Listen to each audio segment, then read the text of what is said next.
Left my fear by the side of the road. He used me, won't let go. Fall to my knees as I lift my hands to pray. Got every reason to be here again. Father's love that draws me. All my eyes want to see is a glimpse of you. All I need is you. All I need is you, Lord. Is you, Lord. All I need is you.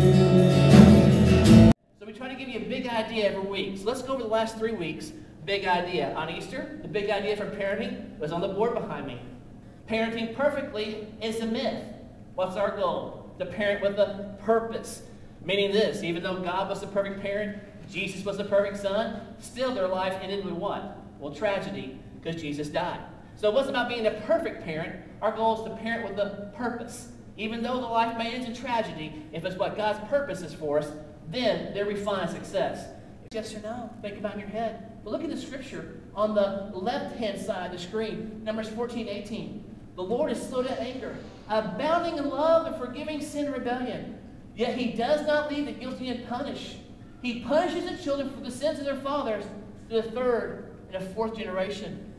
That means, according to that, my great-grandfather, who I have never met, who was dead long before I was even thought of, I'm still paying for his sin.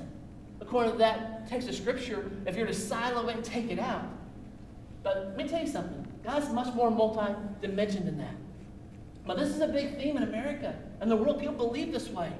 Because if you believe, if you're making the bad decisions, the bad choices in your life, and you say, well, I'm just cursed, that makes you a victim. The only thing you can do as a victim is be rescued. The victims are rescued. But let me tell you something. The burden is on you to change. In fact, look at it this way. I don't call it generational curse. I call it generational consequences. Look at Deuteronomy. One book later, he said that in Numbers. Look what he said in Deuteronomy 24:16. Fathers shall not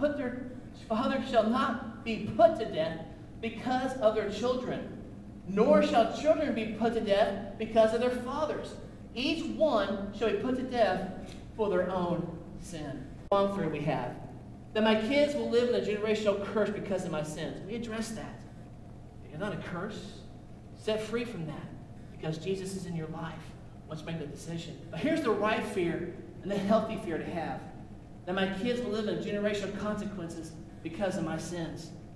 Like I said, if you want them to live at a higher level, then you need to live at a higher level. If your sin is at a small level, then they might magnify that.